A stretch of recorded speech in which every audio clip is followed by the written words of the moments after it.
dia, boa tarde, boa noite. Estamos começando mais um Sério, mas nem tanto, o podcast do Ciclo dos Estudantes da CBS Brasil. E hoje nós vamos falar então sobre Novembro Azul e o tema masculinidades. E hoje nós temos a equipe aqui, eu, Pierre Mota, psicólogo de Porto Alegre, Ítalo. Bom dia, boa tarde, boa noite, vocês ouvintes. Eu sou Ítalo Lima, psicólogo aqui de Maceió e faço especialização em neuropsicologia. Temos o Matheus. Oi, eu sou o Matheus Corradi, eu sou estudante de psicologia da UFMG, eu sou de BH, mineiro, estou muito interessado e curioso pelo papo que a gente vai bater aqui hoje. E nosso convidado, João Holanda. Oi, sou o João, sou pai do Nicolas, psicólogo clínico, mestre em psicologia e educação de Brasília, e prazer estar aqui hoje com vocês. Obrigadão pelo convite. Prazer é todo nosso, que isso. É muito bom de ter aqui até para falar desse tema que é tão importante e pouco falado, né? Sim. Para a gente começar hoje, então, começar com uma pergunta bem leve, bem breve, bem fácil de responder, assim, né? O que é masculinidade? Fácil, né? Começou fácil. Cara, é isso. Parece uma pergunta simples, mas não é. E eu nem sei se eu consigo dar uma resposta, aí acho que porque eu tenho até uma discordância com esse termo. Porque eu não acho que exista uma masculinidade. São masculinidades. Eu gosto de sempre referir a esse termo no plural. Mas tem um modelo de masculinidade hegemônica que dita que ser homem é ser apenas uma coisa. E eu acho que, então, o que seria masculinidade? Fazendo esse esforço teórico aqui para tentar achar uma definição. Eu acho que seria todo e qualquer comportamento, qualquer atributo social que a gente interpreta como sendo digno ou vindo dos homens. Acho que traz um pouco essa dimensão, que ser homem vai além da biologia. Tem que ter, então, essa masculinidade, não é apenas o seu corpo com o qual você nasce. Você tem que se comportar de certa forma, você tem que se vestir de certa forma, você tem que falar de certa forma, e é isso que vai te dar, então, esse grande nobre título de pronto, agora você é um homem. Eu definiria mais ou menos nessa linha. João, você me falou que a gente tem vários tipos de masculinidade, né? Uhum. Aí, então, já que tu falou isso, agora me explica. Quais são essas formas de masculinidade? Cara, aqui temos 4 homens, acho que já temos 4 masculinidades diferentes. Acho que cada um vai vivenciar isso do seu jeito. Mas, pegando o que eu trouxe aqui antes dessa masculinidade hegemônica, se eu começar a viajar, vocês, por favor, me interrompam, tá? Eu tenho essa tendência e podem Então ir perguntando qualquer Não, coisa. aqui Esse você espaço pode... aqui é Vai exatamente fundo. para isso, né? Vai fundo. Beleza. Mas eu tô aqui falando masculinidade hegemônica, o que é isso? Vocês provavelmente já devem ter ouvido masculinidade tóxica, certo? Esse é um termo que eu não gosto, que eu não uso, e por quê? Eu acho que ele é um termo muito útil. Ele fala desses comportamentos agressivos, esse tipo de homem bruto, rude, grosso, tudo mais, violento, que a gente não quer ser, aquele tipo de modelo realmente muito tóxico, adoecedor. Mas eu acho que esse é um termo que dá a entender que a masculinidade por si só é tóxica. Sendo que eu acho que não. Isso não é algo inato, não é algo que os homens nasceram tóxicos e serão sempre assim, cresceram assim, não muda. Eu acho que tem uma série de contingências que vão ensinando aos homens que certos comportamentos, quando eles imitem, são ok, e que as mulheres não, que eles vão ter acesso a uma série de coisas que as mulheres, por exemplo, não. E esse lado social, que eu acho que a masculinidade tóxica, enquanto termo não enxerga, não fala e tudo mais, é onde eu acho que esse termo masculinidade hegemônica ilustra melhor. E o que que é, então, essa masculinidade hegemônica? Eu estou falando que não é, mas o que que é? É toda essa série de padrões e comportamentos e tudo mais que vão meio que ditando o que é o ser homem de acordo com o que a sociedade entende. Do que vai manter, então, todas essas interações, todos esses modelos sociais que a gente vê aí e vai dizer, ser homem é isso. Geralmente, então, o que a gente vê socialmente, o que é o ser homem? É você ser forte, você ser assertivo, você ser agressivo, você ser confiante, dominador, você ser heterossexual. A gente Da tende a Old associar. Spice, né? Aquele Perfeito. desodorante, Isso, cabra macho. barbudo, que, sabe, sei lá, acabou de cortar madeira lá, tá um lenhador, não sei o que mais. Geralmente, homens brancos, né? Até isso do Old Spice, se a gente for ver, muitas vezes são homens brancos. Então, é um modelo que vai trazendo consigo outras variáveis também, mas é como, então, ser homem é isso. Tem até uma metáfora, que é a caixa dos homens, que então coloca que ser homem é essa caixinha. Ser tudo isso, forte, agressivo, Old Spice, você tá sempre interessado sexualmente, o homem nunca rejeita o sexo, e não somente isso, o homem nunca brocha, tá? Que isso não corresponde à masculinidade. O homem não sente ansiedade, não sente medo. O homem não chora, né? Não é o que a gente cresce ouvindo. E qualquer coisa que você... Literalmente. Sim. Qualquer coisa que você fizer que parece que vai te afastar daquela caixinha, já vem uma série de punições, tipo, trazendo de volta. Punições físicas, verbais, morais, em todos esses níveis. E, infelizmente, eu acredito que todo mundo aqui já deve ter passado por alguma instância dessas em algum momento. Ah, isso não é coisa de menino, virar homem, não sei o que lá. É muito interessante que tu trouxe isso, né, João? Porque tu falou muito da questão dos homens héteros, né? Ter essa Uhum. caixa dos homens héteros. Mas é possível que exista também dentro dos homens homossexuais também essa coisa da masculinidade também? Tá numa hegemonia também? Com certeza, eu acho que alguns estereótipos do tipo. E aqui eu vou falar de uma forma muito generalizada, tá? Não vou ter dados, coisas assim para apresentar, mas com base no que a gente meio que vê no dia a dia, tal, tal, tal. Mas acho que essa representação do o homem gay tem que ser bombado, tem que ser sarado e tudo mais, eu acho que isso se vincula assim a esses estereótipos dessa masculinidade hegemônica da questão da força. É, e todo mundo vai meio que de certa forma, lidando, vivendo essa série de estereótipos. Aqui eu estou trazendo esse recorte de gênero, mas a gente pode fazer o recorte de sexualidade, pode fazer o recorte de raça, pode fazer o recorte de classe social, por exemplo, pode fazer sei lá, inúmeros outros recortes. E até pensando, então, isso do gênero que eu acho que perpassa tudo. Dos outros também, né? Tá tudo muito interligado. Eu tenho um pezinho muito forte na arte, então eu gosto de metáforas. Outra metáfora que essa eu vi da Manuela Dávila numa entrevista falando que eu achei muito interessante, que pensa como se tipo todos esses estereótipos de gênero, todas essas visões de gênero, fosse como como se fosse uma piscina. Tá meio que todo mundo dentro dessa piscina. Vai ter gente que vai estar lá no fundo sendo afogado, morrendo por causa disso. Vai ter gente que vai estar só com o pé na água, mas meio que perpassa todo mundo. Então, sim, você pode ser um homem gay e ser machista. Você pode ser um homem negro e ser machista. Você pode ser, sei lá, tudo isso é muito possível porque acho que vai tudo meio que se entrelaçando de certa forma. E esses estereótipos, acho que sim, homens da comunidade LGBTQIA+, aprenderam socialmente, vão replicar isso de algum modelo, e não estão imunes, entre aspas, a isso.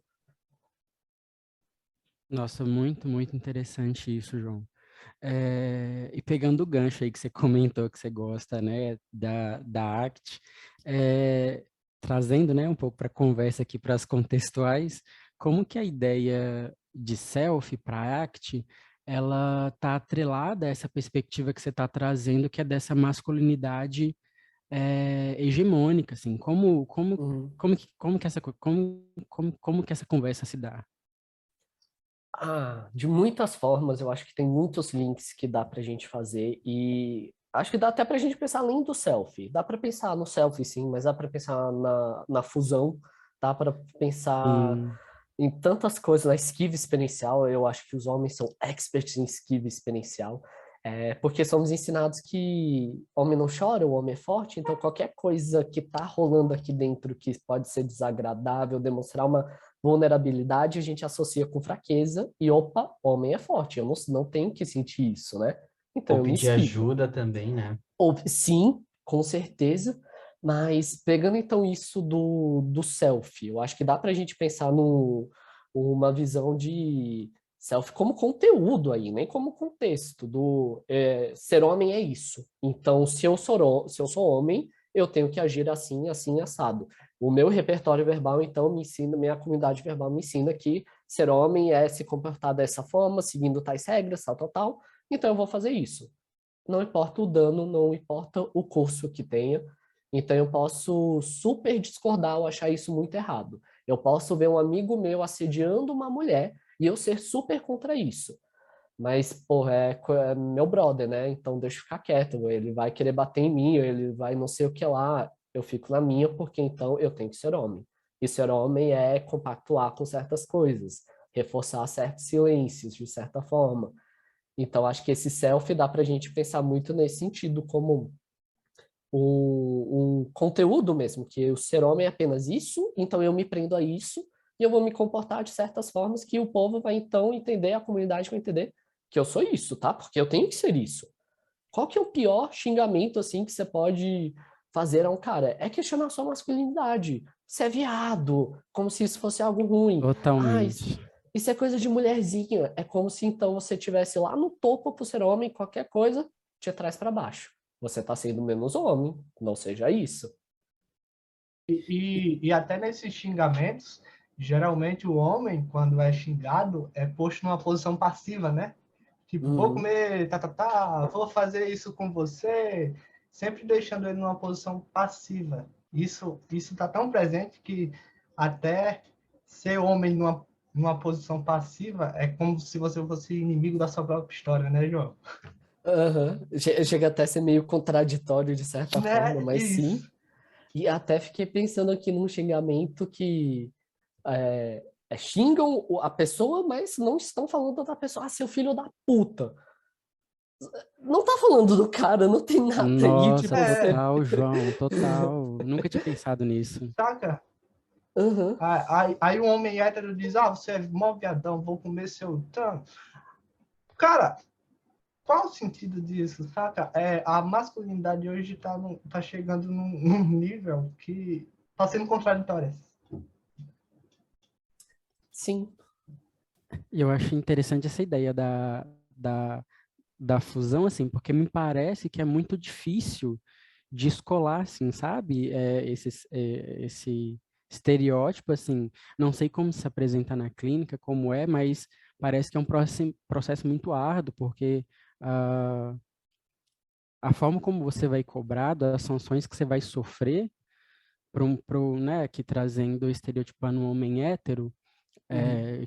tem essa masculinidade hegemônica, assim, parece que não tem, ele não poderia existir sofrendo essas sanções, porque parece ser a pior coisa do mundo, parece que, sabe, é até, assim, difícil pensar no quanto isso pode ser difícil para esses homens, assim, sabe, Uhum. do nível disso. Que coloca, acho que como se ele tivesse sofrido isso, então é porque ele mereceu, né? Então ele tá falhando, ele não tá seguindo essa masculinidade hegemônica.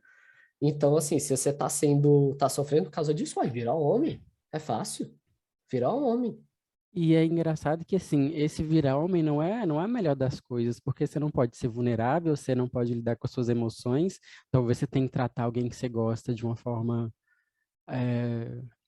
ríspida, então, assim, me parece que não tem tantos benefícios, é claro que tem um benefício do ponto de vista Uhum. de acessos, de até questão, por exemplo, profissional, de segurança em andar na rua, por exemplo, à noite, que o Sim. homem em geral tem, né? Mas, assim, você está perdendo muita coisa. Você não está podendo, talvez, viver a vida que você gostaria de viver, ou ser sensível, Uhum. ou enfim. É muito engraçado pensar isso. Sim. E. Ai, Jesus. Deu um branco agora, eu ia falar alguma coisa e essa ideia fugiu. Mas... Mas a gente não tem divã, né? Aqui. Recalcou.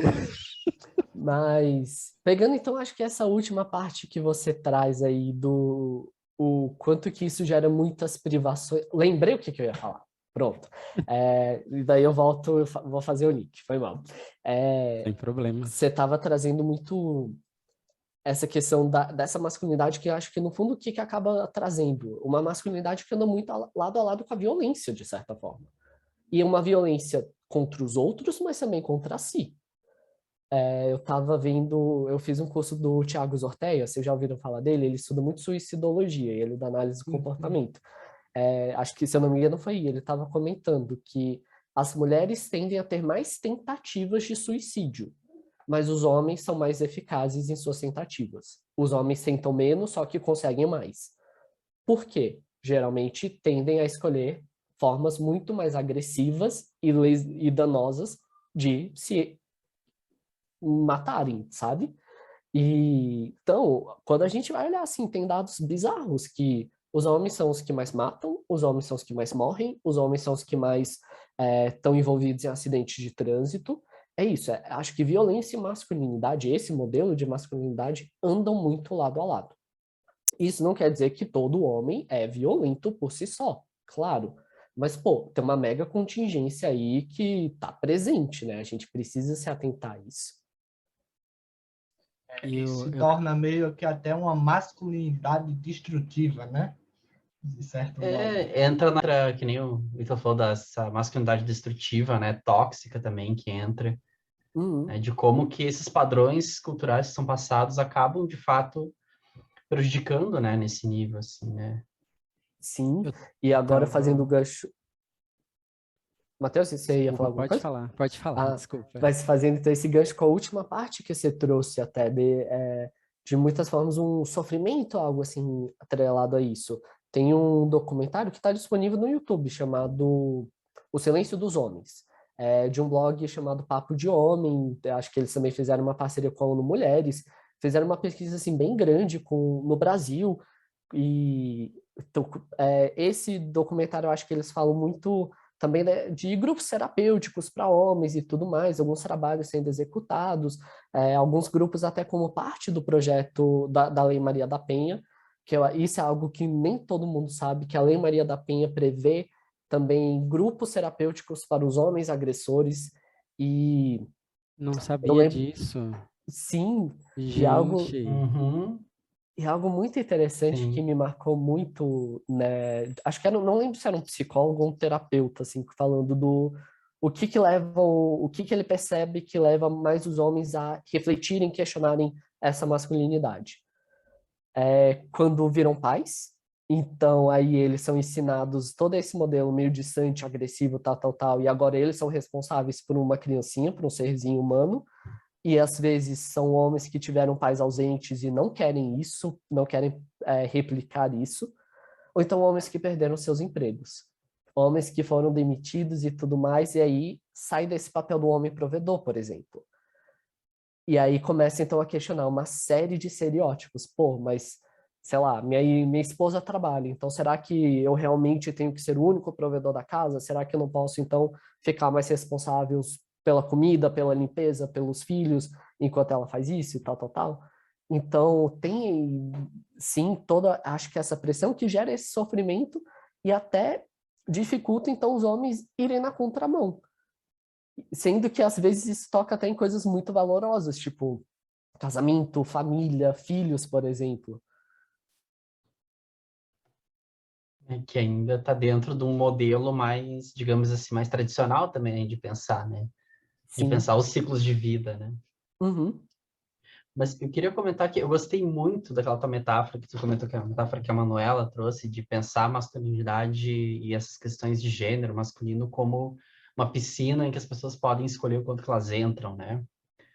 Pensando nessa metáfora, assim, e pensando nós como os homens que temos mais acessos, estamos mais dentro dessa questão de masculinidade, de questionar isso, esses padrões, principalmente os padrões de violência, né?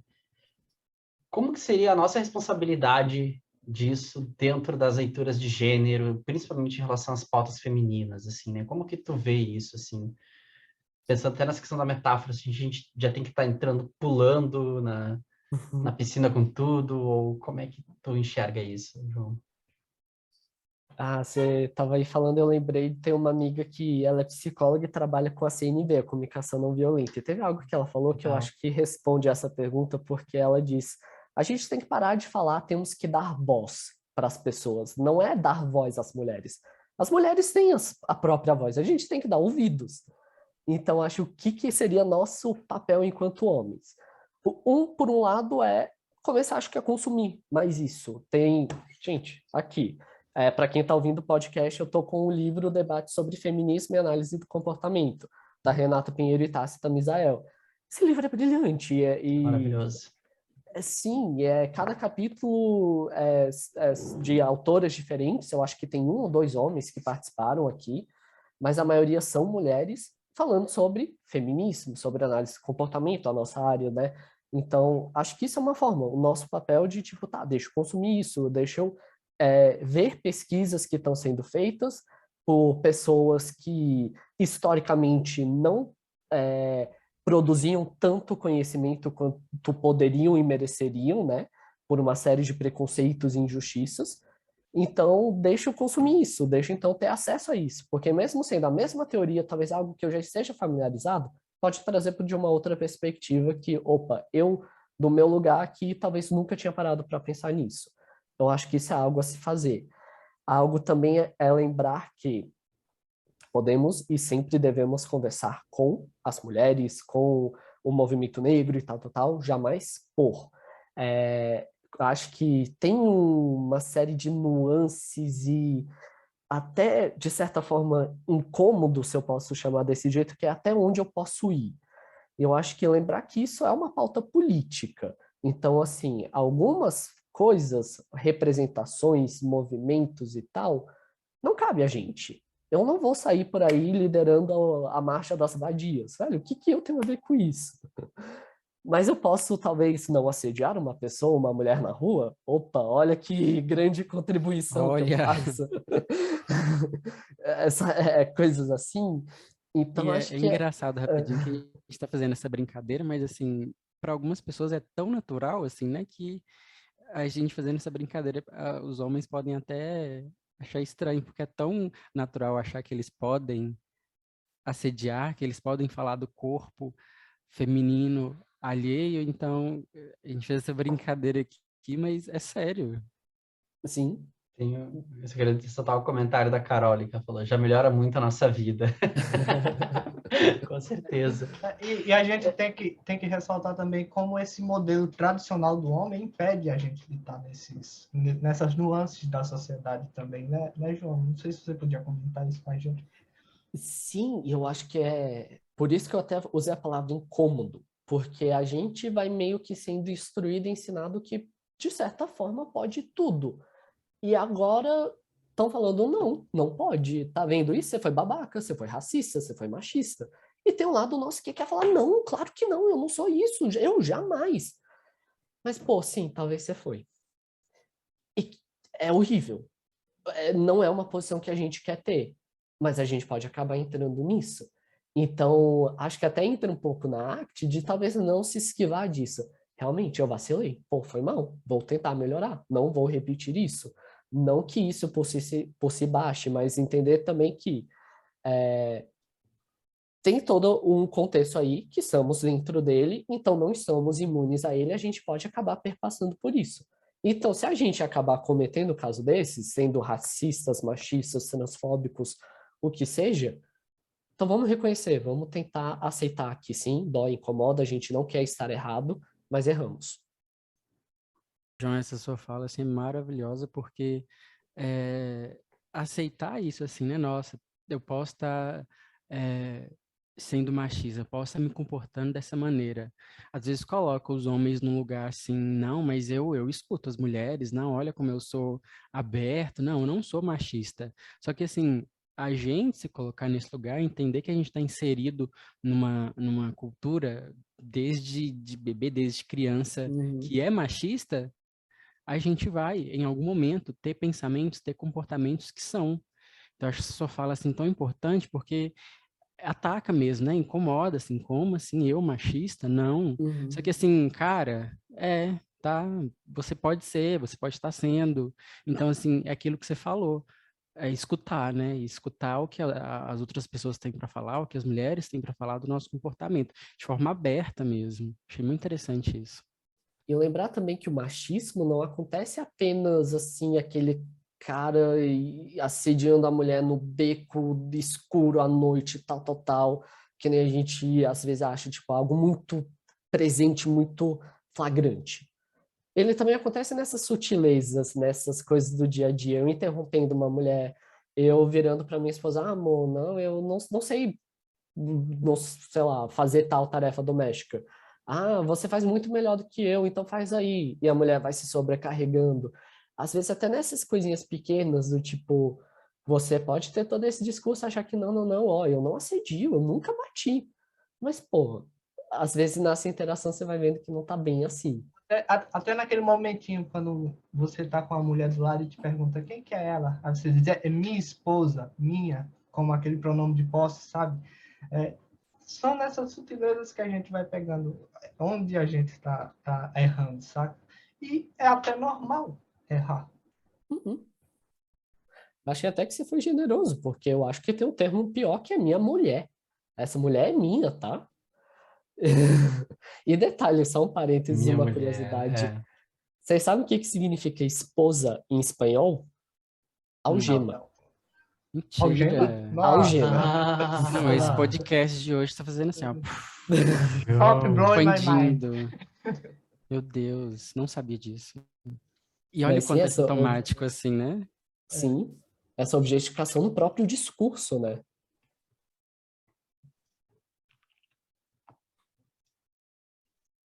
Aí, E João, como gênero, como condição social pode interferir no adoecimento mental dentro da clínica? Assim. vocês vão ter que me desculpar, que eu botarei um movimento. Eu vou falar de psicanálise, tá?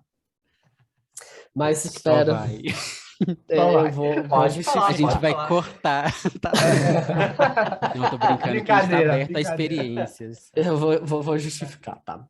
Mas por quê? Eu não tô falando daquela psicanálise freudiana nem nada, mas tem uma pesquisadora aqui de Brasília, Valesca Zanello. Ela é professora da UNB. Não sei se vocês já ouviram falar dela, mas ela é psicanalista e trabalha com questões de saúde mental. E na pesquisa dela, na trajetória profissional, acadêmica e tudo mais, ela foi vendo como diferentes sintomas diagnósticos iam aparecendo entre os homens e as mulheres. Então, como até esse adoecimento mental vai sendo sofrido, perpassado, vivenciado por questões de gênero. E o que que ela coloca, assim, por que que eu estou trazendo ela? É que o adoecimento das mulheres e dos homens passa muito por que ela vai chamar dos dispositivos de gênero. Como que a gente vai se identificando, se construindo enquanto homens e mulheres. Os dispositivos das mulheres está atrelado o dispositivo amoroso, então o quão habilidosa a mulher é em conquistar e manter o marido, em ter uma relação com o homem, em ser agradável ao homem. Ela até não é da ACT, mas usa uma metáfora que é a prateleira do amor. Então é como se, pensa na prateleira do mercado. Aquele produto mais interessante e o mais caro está sempre no meio. Quão mais para cima ou para baixo são aqueles produtos de marca menos populares, menos que o povo menos quer. Então a mulher ela tem que estar sempre no meio da prateleira, sendo jovem, branca, alta, loira, esbelta, tal, tal, tal, tal, tal, tal, tal, tal, tal. E quando a mulher não está nesse papel, e isso é a maioria das mulheres, porque é uma pressão estética muito forte, isso vai gerando adoecimento e sofrimento, achando que então eu tenho que parar de comer para eu estar ali, eu tenho que ser mais doce, meiga e passiva, que aí os homens vão me querer mais, por exemplo, eu vou ser uma boa menina, nananã. Ou então pelo dispositivo materno, que é a mulher ser mãe. E a gente até ouve esse instinto materno, a menina nasce já pensando em ser mamãe e tal, tal, tal, e esquece que a gente sempre dá boneca para a menina e não para os meninos. Então a gente vai ensinando o cuidado desde cedo para as meninas e não para os meninos.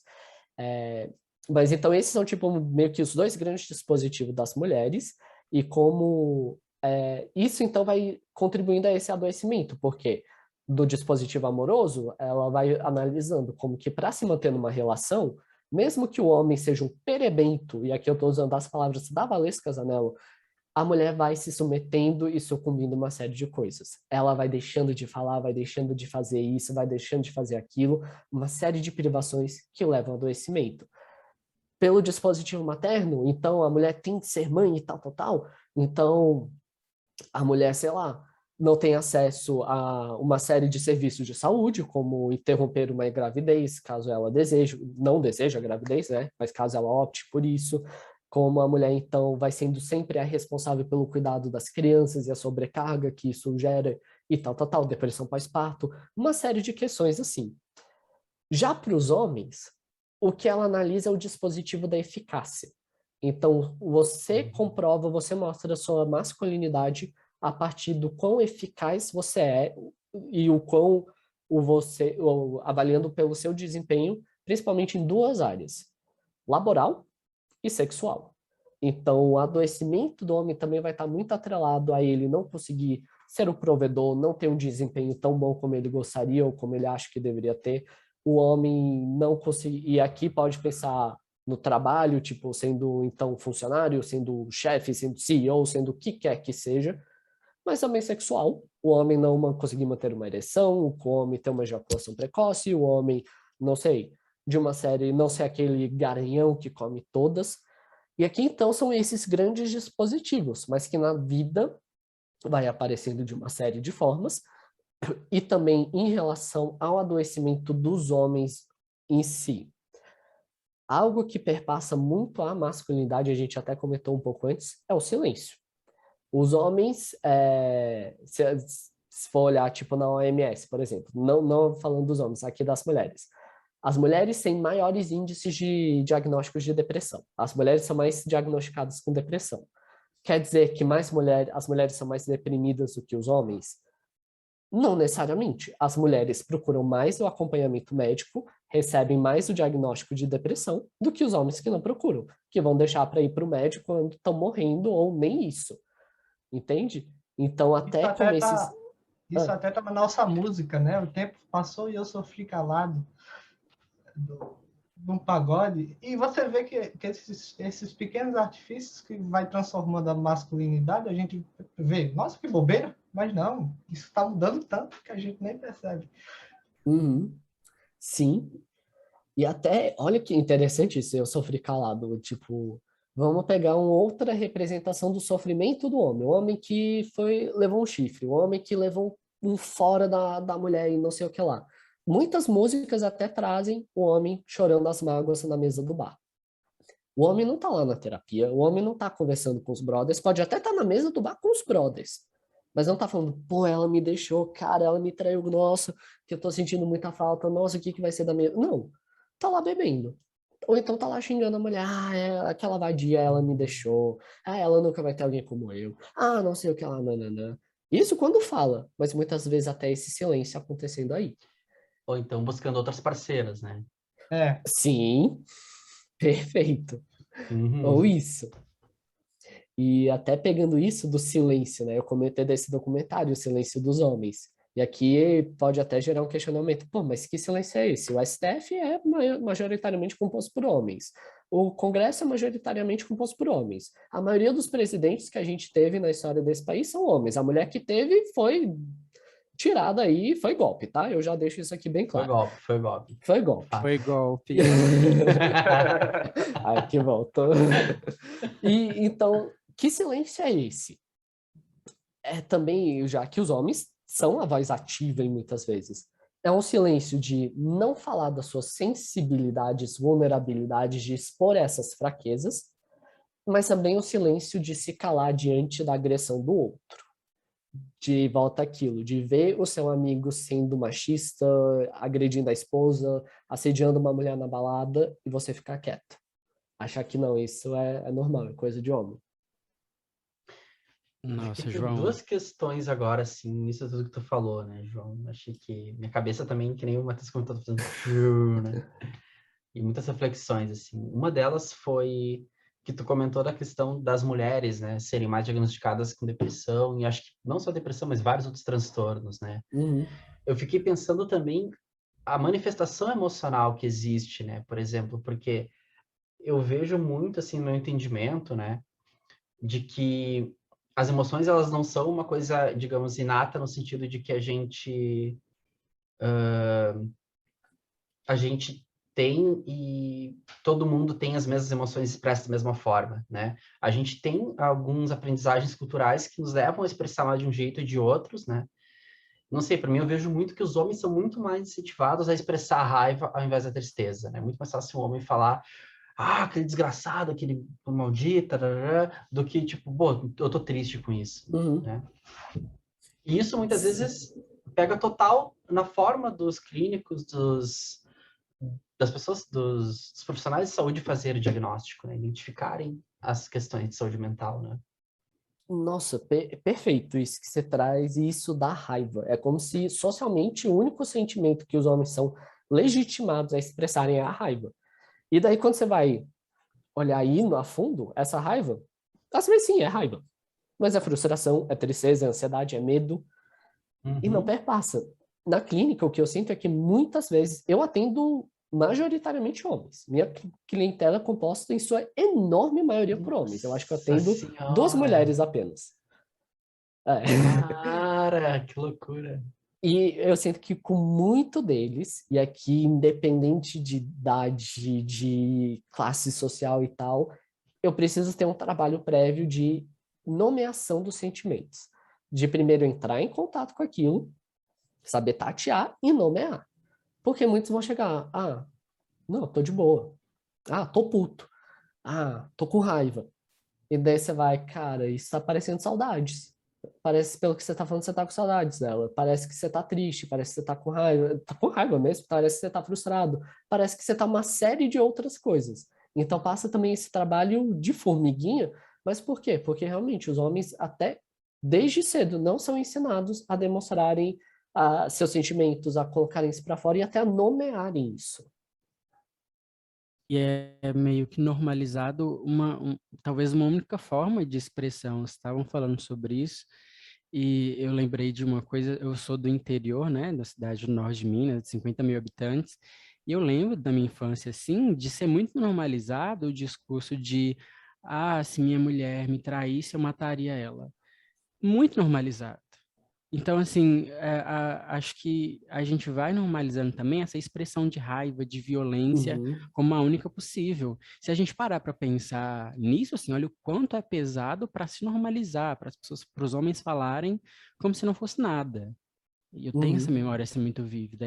Nossa, é E, muito Matheus, problemático, assim. tirando um gancho na tua fala de que se minha mulher me trair, eu vou matar ela, aí eu te pergunto, e se o homem trair, o que é que acontece? Alguém vai justificar falando que, Que a ele é carne foi homem, fraca, aconteceu alguma coisa. ou que a mulher Vê não como essa tá... posição do homem está privilegiada nesse Sim. momento, saca? Então ela que não conseguiu segurar o marido. Ele É, foi procurar na rua o que não tá encontrando em casa. Nossa, eu já ouvi isso muito também, gente. É, Muito. se bem que a gente tem os casos também das mulheres que acabam cortando, né? é, Fazendo a castração literal. E aqui não é psicanálise, é a castração mesmo. Literalmente. João, e só um dado, assim, quando eu estava pesquisando sobre o assunto, né?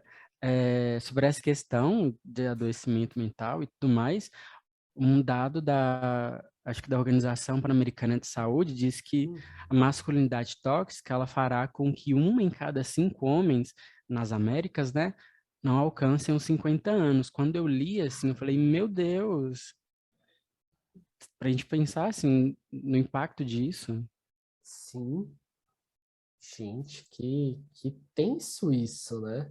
E detalhe, um fator aí que a gente não está falando de saneamento, não está falando de alimentação, não está falando de, sei lá, uma série de questões assim muito básicas, né? O que eu acho que até indica como isso pode perpassar de novo.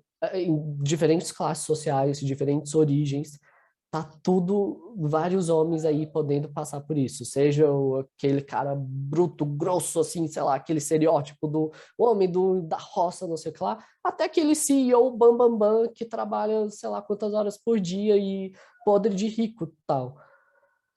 E caramba, 50 anos é novo, né? Não sabia Muito. desse dado. Vou mandar para vocês depois. Manda Interessante. pra gente aí, eu quero dar uma lida nisso. Inclusive, dá pra gente Sim. botar na descrição também, né? Acho que é Verdade. bem válido, Boa. bem válido. Uma outra coisa que era, estava também na minha cabeça agora há pouco, né? Desse assunto que a gente estava falando agora. E agora me fugiu, peraí. Peraí que tá vindo. Pensando nessa questão, assim, né? Que tu comentou, né, João, de que trabalha muito a questão da identificação, né, das emoções e dessa questão de como o contexto molda isso, assim, né? Como é que fica para a gente trabalhar na clínica, na ACT, ou se tu utiliza outras formas também, outras terapias como a FAP, DBT, ou outros modelos, né? Como é que a gente pode generalizar esses comportamentos que podem acontecer na terapia, generalizar para fora esses comportamentos, Uhum. digamos, de uma masculinidade diferente, uma masculinidade mais aberta? Porque muitas vezes eu penso que pode ter muito um medo, né, um receio, por exemplo, de fazer uma reprimenda para algum amigo e Uhum. ser excluído daquele grupo, ou até sofrer violência mesmo, né? Uhum. Sim. Ah, ótima pergunta. Eu trabalho com a ACT, mas também trabalho com a FAP. Eu acho que essas duas podem trazer enormes contribuições. DBT, confesso que eu não tenho muita familiaridade, muitos estudos, então não me sinto confortável falando dela. Mas ACT e FAP são duas assim que acho que para o atendimento aos homens podem trazer enormes contribuições. A FAP é o foco na relação. Então, se você pega homens que são ensinados a serem frios, distantes, racionais, e coloca num contexto que, então, vamos ter DR aqui quase todo dia, tá? Toda sessão vai ser uma DR praticamente. Você traz ele para uma contingência completamente nova e diferente, onde você pode, então, trabalhar uma série de questões. Ele conseguir te trazer uma série de relatos e descrições mais atentas, mais detalhadas, que daí ele pode levar isso para outros contextos. Algo também, falando aqui da FAP, que já aconteceu mais de uma vez comigo, que eu acho que também fala muito sobre o comportamento dos homens. Que nem eu comentei, eu atendo mais homens. Só que já recebi várias mensagens assim de mulheres perguntando sobre terapia. Deu, tá, beleza, atendo também. Daí converso assim, combino horário, preço, tudo, nananana. Daí na hora do tipo, então, beleza, posso confirmar? Te espero tal dia, tal horário? Ah, não, é pro meu marido. Por que que seu marido não tá mandando mensagem para mim? Por que que você tá fazendo isso por ele, moça? Por quê? Porque precisa da mulher segurando a mãozinha, falando, vai lá para terapia. Porque ele, por conta própria, não vai. Também trabalho muito assim com uma até validação do tipo, cara, só de você estar aqui, você já está fazendo uma diferença. Você já está agindo na contramão. E obrigado por estar aqui hoje. Obrigado pela confiança em mim de poder falar sobre isso e tal. Algo também, um link que eu posso fazer desse trabalho da relação que a FAP traz muito, e entrando agora um pouco na arte. Com muitos homens eu sinto uma certa resistência de trabalhar exercício de mindfulness, coisa assim. Muito se eu falo, tipo, vamos parar e respirar e não sei o que lá, só falta ele ter um treco. Se eu digo mindfulness, ele acha, sei lá, que, não sei, isso é coisa de religião, não acredito nisso, tal, tal, tal. Mas, no fundo, o que que é o objetivo, assim, de mindfulness? É trabalhar aqueles 4 processos, assim, de contato com o momento presente, aceitação, difusão e eu esqueci, eu sempre esqueço qual que é. E self como contexto. Self. Aí, trabalhar esses 4 e passa, então, muito pelo o aqui e o agora. Algo que, então, tenho buscado com os homens é, opa, você percebeu que quando você começou a falar desse assunto, sua voz mudou? Você parou e respirou? Antes você estava muito agitado e nessa hora você deu essa pausa? aí eu consigo trazer os homens para o momento presente. Mas há um enorme trabalho, mas assim, trazer até essa relação como uma forma de trabalhar alguns processos de mindfulness, por exemplo. E aí, entrando então na ACT, o que eu acho legal é que então a ACT vai fazer isso. Vamos entrar em contato com isso. Sabe tudo aquilo que você está dizendo que não sente, que não tem tempo, que sei lá o que é, seja lá o que for, mimimi, fraqueza, não. Claro que nem sempre aparece assim, mas todas aquelas esquivas, vamos entrar em contato. Onde é que isso está acontecendo dentro de você? Isso está acontecendo aqui agora? Me mostra, onde que é a sua ansiedade? Eu perguntei isso essa semana e o cara faltou ter um tilt, assim. Eu perguntei qual que é a cor da sua ansiedade. E ele, tipo, não sei, mas aí foi trazendo uma cor, trouxe amarelo, que depois ele até falou, caramba, eu lembro de ouvir que amarelo é a cor da solidão. Opa, olha aí, talvez essa ansiedade não seja apenas ansiedade, então. Tem outras coisas aí. Eu acho que a ACT é muito interessante nisso, porque então vai fazer você entrar em contato mesmo. Vai fazer você entrar em contato com isso. Mas eu também vou perguntar, você tem filho? Que tipo de pai você quer ser? E muitos vão falar, eu quero ser um pai presente, eu quero ser um pai que está ali para os meus filhos, que eles podem me contar as coisas, não sei o que lá. Que tipo de profissional você quer ser? Poucos vão falar que é aquele profissional que trabalha 12 horas por dia, sendo que eles estão lá trabalhando 12 horas por dia quase numa síndrome de burnout. Vão falar de alguma relação mais legal no trabalho, um convívio bacana, tal. Então você vai puxando alguns valores, algumas coisas assim, e vendo ações comprometidas. Então, vamos tentar trabalhar isso. Tem essa pegada mais comportamental que é interessante. E aí eu acho que dá para você fazer uma série de mudanças nesse sentido. E a terapia, então, ActFap, eu acho que podem trazer enormes contribuições. Nossa, que maravilha, João. Que a gente está falando aqui, nem a gente percebe o quanto que esses comportamentos são tão enraizados, tão reforçados, e a gente começa a ter um pouco de desesperança, assim, né? Como mudar isso, principalmente em algumas contingências em que isso vai ser tão fortalecido, e ver que tem possibilidade, né? Que a gente consegue, sim, falar sobre isso e trabalhar esse processo de mudança. É muito gostoso, assim, de ouvir. A Carol tá aqui mandando ufa nos comentários. Mas é muito bom ouvir isso. E às vezes dá uma desesperança nada criativa, né? Dá mesmo. Mas eu sou meio poliana, confesso. Eu acho que É, tem como mudar. E por isso até que eu gosto da análise do comportamento, que eu acho que traz um diálogo muito possível, porque traz que essas questões não são inatas. Se elas são aprendidas, então dá para a gente aprender outras formas. sobre isso que você comentou de ser poliana, eu estava até pensando, assim, você acredita que a gente conseguiria, de fato, chegar nesse estado em que a gente conseguiria transformar essa masculinidade que é hegemônica numa masculinidade que é aberta ao diferente, que é aberto a, a outras formas mesmo, que, enfim, você comentou que você não gosta desse termo do tóxico, né? Mas que não perpassa por essa toxicidade. Você já O, deu um mo- spoiler aí, mas o modelo em que a aí masculinidade hegemônica é uma masculinidade saudável, né? Que a hegemonia, então, essa influência social é de ela é abertura, de saudável. acolhimento, até trazendo aqui a FAP, é de consciência, coragem e amor, né? Cara, eu acho que sim. Eu não acho que eu estarei vivo para ver isso. Então aqui eu tenho o meu lado meio pragmático que reconhece a realidade que vivemos. E não sei, é muito complicado que ao mesmo tempo que as coisas às vezes parece que andam para um lado, tem um movimento pendular de progressão, também tem um movimento pendular de regressão, e a gente parece estar sempre nisso. Aos ouvintes mais liberais, não sei se eu posso dizer isso, vocês vão querer me matar, mas, pô, quando a gente tem uma mulher na presidência, quem que é o próximo presidente eleito? Não o que substitui ela, não estou falando de Michel Temer. É esse tosco que está na presidência hoje, sabe? Quando parecia que estava tudo caminhando para uma certa progressão em termos sociais, não vou entrar em méritos econômicos, políticos, não, mas assim, várias conquistas sociais importantes, talvez não quanto a gente gostaria, mas sim, houve. Quem que vem logo em seguida? aquele que fala que quer acabar com tudo isso, menos para ele e a família dele, sabe? E que tá acabando com tudo isso. E Não que só tá que acabando quer, que com tá tudo isso. acabando com tudo isso, Sim, efetivamente. sim. Os prejuízos de Bolsonaro vão viver muito mais do que Bolsonaro. Ele vai sair da presidência um dia, se Deus quiser, e os danos vão continuar aí. Espero que É seja bem tipo o próximo esse JK ao dia, né? contrário, né?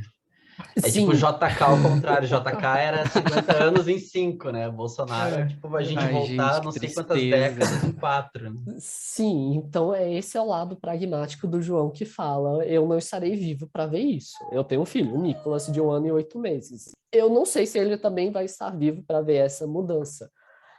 Mas, pô, talvez eu acho que. Mas sabe qual é a parte legal? Ele Ah, pode ser parte da mudança, cara. exatamente. Exatamente. Eu acho que assim, eu ver hoje homens sendo pais mais presentes, porque seus pais não foram, pô, já é um mega caminho. Não que sejam assim pais incríveis, perfeitos, vamos dar o troféu de melhor pai do ano, mas já estão fazendo coisa que seus pais não faziam. Seja levar o filho para o parquinho, seja estar lá para buscar o filho na escola, ou participar da reunião com a professora, ou não sei. Então, acho que são essas coisinhas que me fazem ter essa esperança. Ufa, acho que pode mudar. Mas eu também acho que, assim, a mudança não vai partir apenas disso. E aqui vai ser o lado mais João militante que vocês vão ver. Eu acho que para ter uma verdadeira mudança, tem que ter uma mudança em termos de gênero, de raça, de sistema econômico. Eu não acho que o modelo capitalista seja conivente com um mundo de justiça social para homens e mulheres perfeitamente e tudo mais, não. Tem um lado meu que quer explodir tudo. O que a gente vai reconstruir, eu já não tenho essa resposta. Mas, resumindo aqui tudo que eu estou falando, é possível mudar, mas eu sei que é um processo, eu sei que é algo difícil, algo longo, algo que vai passar por uma série de resistências, e não somente vai como já vem, mas é algo que é possível. Muito bom ouvir isso, João. Principalmente pensando no cenário em que estamos inseridos. As esperanças são poucas, mas fiozinho aqui a gente se apega e se fortalece. Ai, sim. Com certeza. E nesse momento de pandemia, acho que manter a esperança é o nosso maior desafio, o nosso maior dever, né? Sim, sim. Pensando nisso que você está trazendo, né, João, essas mudanças possíveis para o futuro, né? Eu acho que nisso que tu trouxe, assim, é bem interessante, porque eu também tenho esse meu lado poliana e acredito que as mudanças podem acontecer, mudanças importantes, e eu já consigo ver muitas mudanças, assim, né? Por exemplo, eu mesmo sou uma pessoa que não tinha zero consciência disso há uma década atrás, e agora, Sim. né, talvez por ter entrado na psicologia, talvez eu estivesse em outro curso, talvez não tivesse o mesmo contato que eu tive, assim, né? Uhum. Mas como é que tu enxerga, assim, que esses conjuntos de comportamentos, assim, esse repertório, como é que isso pode mudar em relação, por exemplo, da misoginia, assim, né? Como é que tu vê que isso pode sendo modificado ao longo do tempo, assim? Ou se tu já tá vendo isso sendo modificado ao longo do tempo? Olha, eu acho que de certa forma isso está sendo. Vamos pensar que pegar algo que acho que foi o Ítalo que trouxe, né? De se mulher me trair, eu mato ela, não sei o que lá. Legalmente, agora quem for da área do direito vai poder falar muito com mais propriedade do que eu, mas há não tantos anos atrás, eu acho que a gente está falando coisa de 30, 40 anos atrás, existiam os crimes de honra no qual o homem matar a sua esposa por ter sido traído era algo justificado. Afinal, você está preservando sua honra. E já, se eu não me engano, foi o que? 2017 foi aprovada a lei do feminicídio. Então, opa, num intervalo aí de o quê? Sei lá, 40, 50 anos, a gente teve uma mudança de jurisdição muito importante, muito significativa. Eu acho que isso é uma mudança que a gente pode ver falando aqui da misoginia. Eu acho que, assim, a gente está tendo também mais acesso a uma série de informações. Gente, vocês falaram de 10 anos atrás. O que me veio na cabeça nesse momento? Sabe aquela série Glee? Do povo cantando lá na escola? Eu Eu lembro quando isso... sei, foi Glick. Fui não, sou Glick. Cara, eu lembro quando isso saiu, eu tinha acho que 15 anos nessa época. Eu achei isso a coisa mais progressista, assim, possível. Tipo, cara, tem um personagem que é abertamente gay, tem um cadeirante, que nem era um ator realmente cadeirante, tem não sei o que lá, eles falam disso, falam daquilo, que coisa mais revolucionária. Hoje, eu assisto o Glee, eu penso, quem deixou pôr isso no ar? O professor do coral fica manipulando o aluno, fazendo chantagem, o personagem cadeirante não é cadeirante, não sei o que lá, uma série de coisas. Mas então, tá vendo? O nível de debate, de consciência de discussão, como isso foi aumentando em relativamente pouco tempo. Então, Glee, 10 anos atrás, era algo super revolucionário. Hoje a gente já não vê assim. E o fato, então, da gente hoje já não ver assim, já é um indicativo de uma mudança, que acho que agora a exigência até de mercado do que a gente vai consumir como um grande público ou não, também está mudando. E aí, já que a gente está nesse sistema capitalista, as empresas, muitas estão atentas a isso e dançando de acordo com a música. Porque acreditam na ideologia e vamos ser abertos, acolhedores? Não, porque isso dá dinheiro. Mas, opa, se isso dá dinheiro, quer dizer que tem um público, tem um mercado, tem um E que interesse esse público está presente. aumentando. A Sim, hegemonia aí tá tendo mudança. exatamente. Tem também A uma Essa Carol, outra malhação cara. a gringa. Carol falou assim, não Malhação deixa ele gringa falar foi mal do ótimo. Glee. Nossa, malhação gringa. Não, mas João quando tu Glick aqui fala... dentro de mim quer te Quando, xingar, mas vou ficar quieto. Tô brincando. Isso que você falou já é muito interessante, porque tem um canal que eu vejo que às vezes de novelas, assim, que só repete novelas da Globo, assim, né? Sim, eu vejo novelas da Globo. Que Globoplay eles repetem... patrocina a gente. Globoplay. Que eles estão colocando, assim, nas reprises, né? Antes de começar o episódio, depois, assim... essa novela representa padrões da época, né? Então, eles dão tipo um aviso avisando, não, isso aqui aparece, mas é padrões da época, né? Uhum.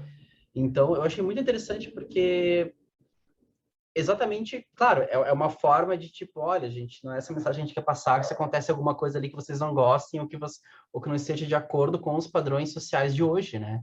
Uhum. O que não está Sim. sendo mais aceitado hoje. Então, é muito interessante ver que tem realmente essa pressão que você está falando, né? Comercial e nesse sentido, assim, né? Até com a cultura do cancelamento que está aí, né, presente. Sim. E acho que isso que você traz estejamos abertos aos contextos. Olhar que realmente, quando essa novela saiu, a realidade era essa. Hoje, graças a Deus, ou não, sei lá, dependendo do que a gente está falando, o contexto mudou. E você falou isso do Globoplay, eu lembrei que o Disney Plus também fez isso, né, com esses filmes antigos da Disney, então, até pensando assim, acho que crianças estão podendo enxergar certos desenhos que a gente assistia e pensava, caramba, que massa. E tem uma série de coisas problemáticas aí, mas também lembrar que isso parte de um contexto, eu acho que o caminho não é a censura. Ah, não, então agora a gente não vai mais exibir essa novela, esse filme, essa série, Glee tá enterrado, ninguém fala mais sobre isso. Lia Michelle pode ser sim cancelado. Tá aqui provocando, tá brincando. quando tu fala de Glee, só me lembra do Dirty Dancing, que era aquele ritmo quente, do cara requebrando. Eu digo, nossa, que disruptivo isso. Mas depois eu me lembro que no fim ele coloca a mulher no topo, como se o homem precisasse fazer isso. Aí eu digo, O pô, homem isso forte, tudo mais, sem camisa, se eu não me musculoso. engano, né? Não, com a camisa aberta, Ah, musculoso. sim. Aham. Just remember, ele requebrando lá, ele, nossa, o homem dança. Poxa, isso é muito disruptivo para a época. Aí depois, no final, ele pega e joga a mulher para cima, assim, como se ele precisasse fazer isso. É uns lances que a gente sabe, assim, que vai percebendo como nossa sociedade é estruturalmente machista, né? E como isso muitas vezes aparece justamente nessas nuances. Não achar que o racismo é você xingar uma pessoa negra ou sei lá o que, algo assim muito descancarado. Então que o machismo é você matar ou bater a mulher, ou que a transfobia é você matar ou bater numa pessoa trans. Sim, isso é. Mas também existem outras formas, muito mais sutis que estão no nosso dia a dia ainda. As microagressões, né, que chamam. Exatamente. É de micro em micro que se torna agressão. O impacto, no final das contas. Com Muito bom. certeza. João, eu também achei muito interessante a perspectiva que você trouxe com relação a essa questão do tóxico, né? De não, assim, falar sobre masculinidade tóxica. Aí, pensando sobre isso, assim, a gente pode, então, separar, por exemplo, o conceito de masculinidade, de virilidade, por exemplo, ou de outros aspectos, assim, que talvez perpassam uma masculinidade não saudável, né? E como estaria esse conceito de masculinidade atual, assim? Eu acho que a principal distinção que a gente pode fazer é lembrar que são comportamentos tóxicos. Não necessariamente colocar isso na pessoa flertando com o essencialismo, sabe? A essência dela é assim, a pessoa é desse jeito. Esse comportamento que é tóxico, sabe? Tudo bem usar o tóxico, eu acho que ele é muito útil. Eu não gosto dessa associação, sabe? Da masculinidade sendo intrinsecamente tóxica. Por isso é a minha birra com esse termo. Mas ele é muito útil, eu acho que ele está aí servindo a função dele nas redes sociais, a gente vê muitas pessoas falando sobre isso, acho que isso meio que entrou na boca do povo. Então, pô, legal. Mas quando você traz, então, tipo, isso, uma masculinidade, uma virilidade, essa questão das, talvez algo mais saudável. A virilidade, quando a gente meio que olha, que se confunde com masculinidade, acho que muitas vezes a gente até usa como sinônimos, Sim. mas eu acho que o que a virilidade carrega consigo? É a força, é a potência sexual, meio que esses conceitos assim, que daí a gente faz uma relação de hierarquia, trazendo aqui a RFT, como se então isso fosse ser homem. Entende? Carol, acho que isso melhor me corrija se eu usei aqui a RFT errado. Eu acho que eu ainda... Não, mas é isso aí. Tá certo, beleza. Mas entende, eu acho que o dano então entra nisso. É lembrar que a violência simbólica não é menos danosa porque ela não é algo necessariamente material, né? Ela não, sei lá, não é palpável. Existe essa simbologia aí, eu acho que isso a gente precisa estar atento, porque entra nisso que a gente estava falando agora, nessas nuances, nisso do cara levantar a mulher. Há algo necessariamente de errado nisso? Não.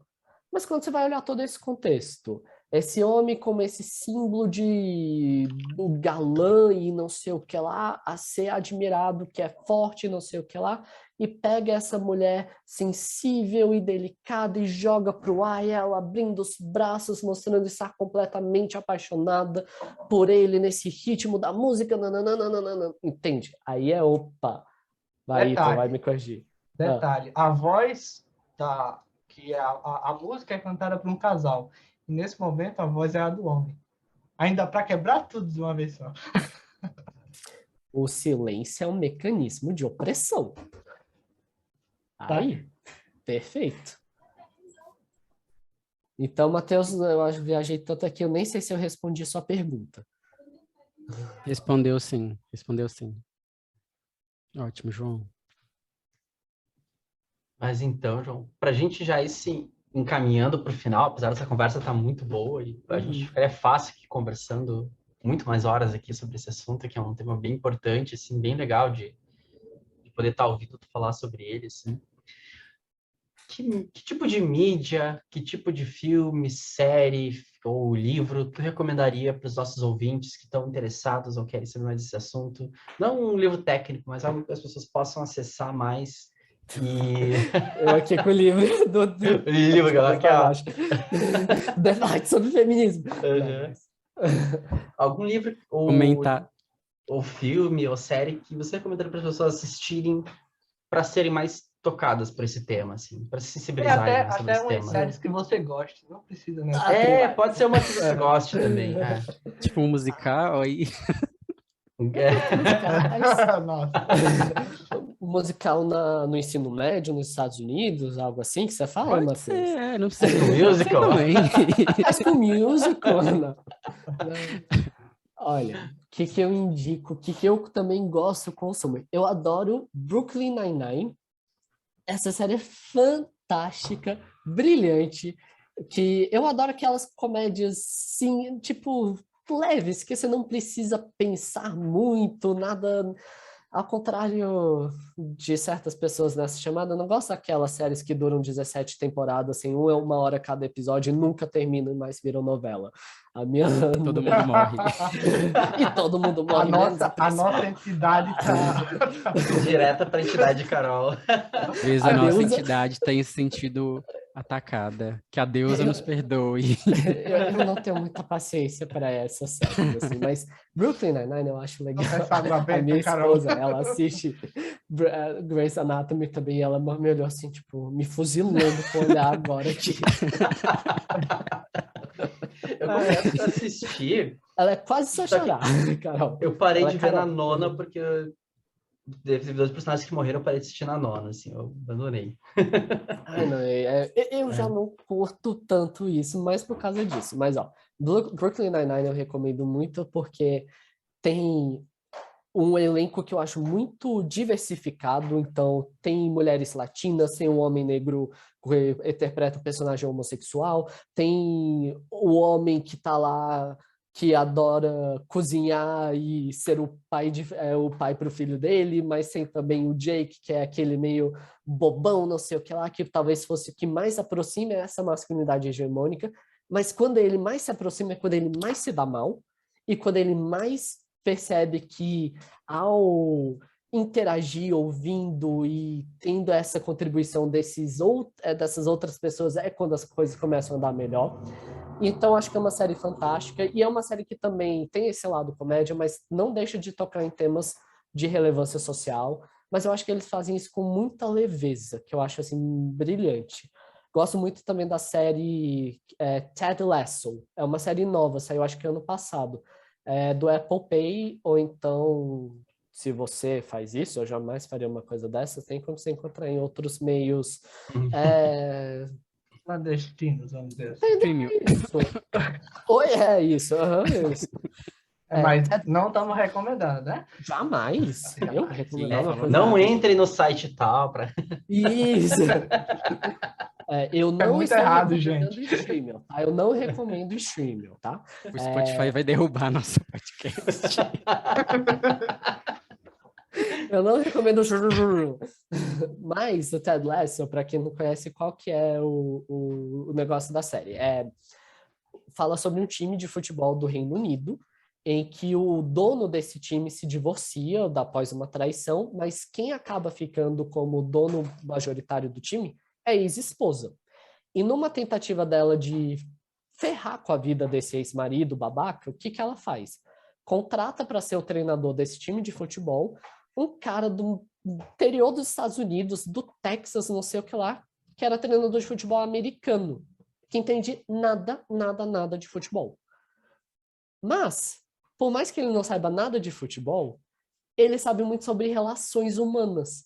Então, ele chega nesse time sem entender bulhufas da parte técnica e tal, mas ele começa a trabalhar a dinâmica do grupo ali, começa a trabalhar a relação entre esses 22 homens jogadores, e eles começam, então, ele indica livro para eles lerem, eles têm conversas profundas e tudo mais, vai trabalhando toda essa intimidade, tocando em pontos que os jogadores vão falando da relação com o pai, a relação em casa, várias coisas assim, que é muito bonito, sabe? É muito tocante, eu acho que é muito sensível.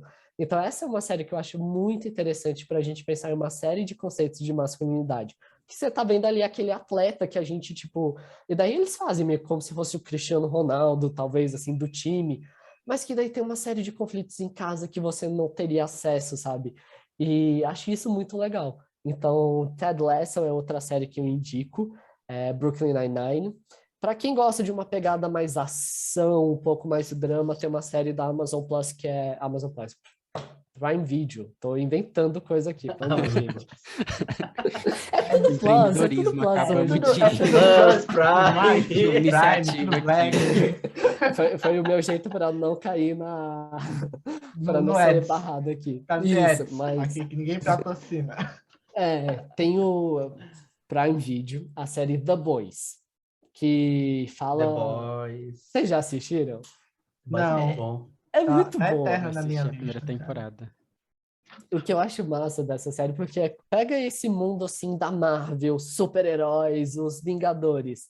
Agora coloca eles como um bando de babaca corrupto. É isso. É como aquela galera que a gente não vê que é prejudicada por esses heróis, que tá bom, estão salvando o mundo, mas destruindo a cidade. causando mortes, às vezes.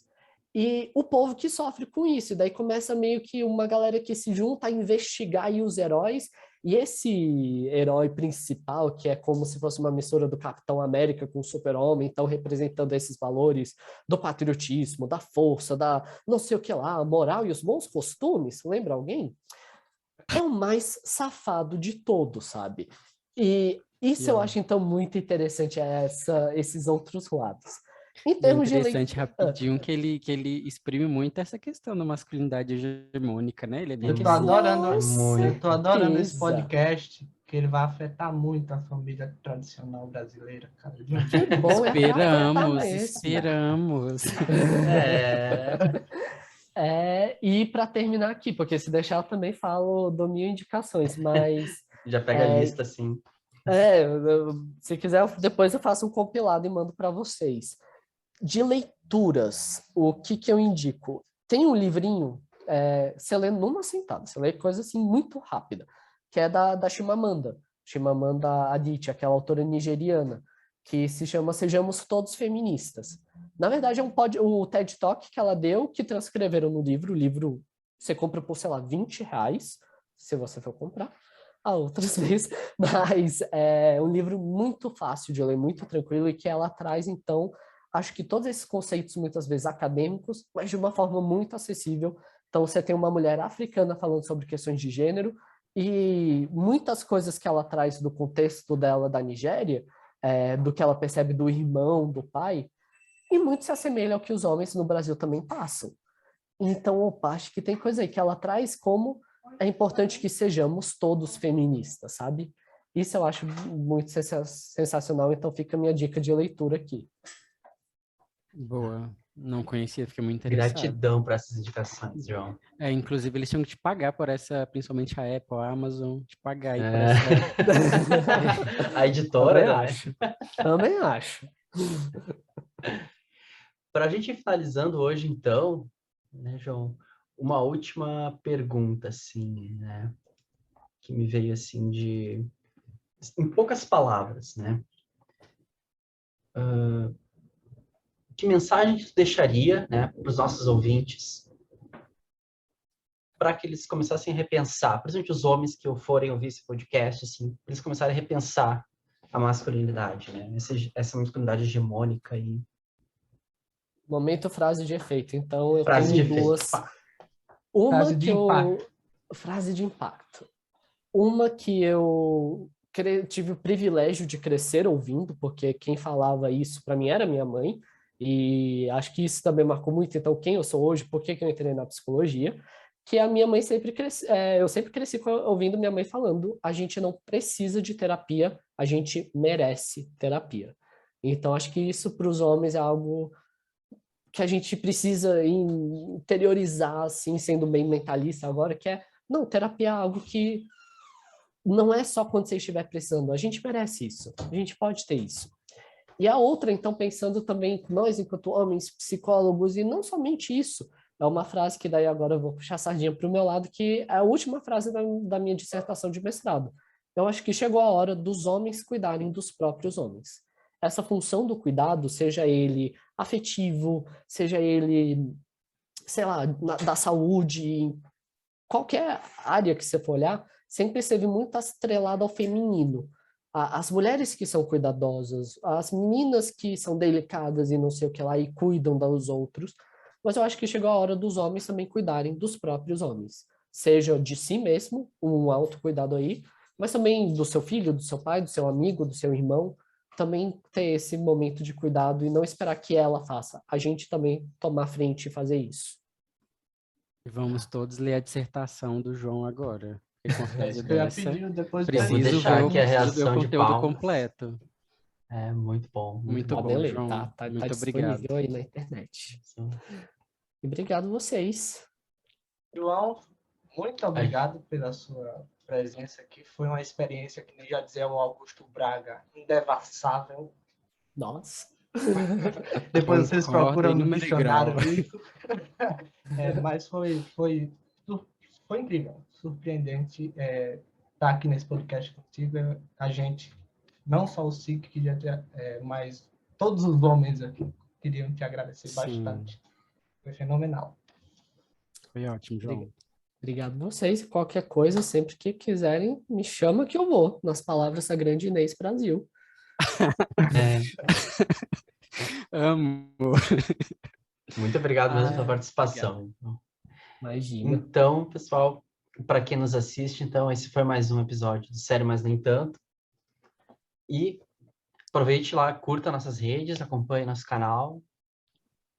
É isso aí.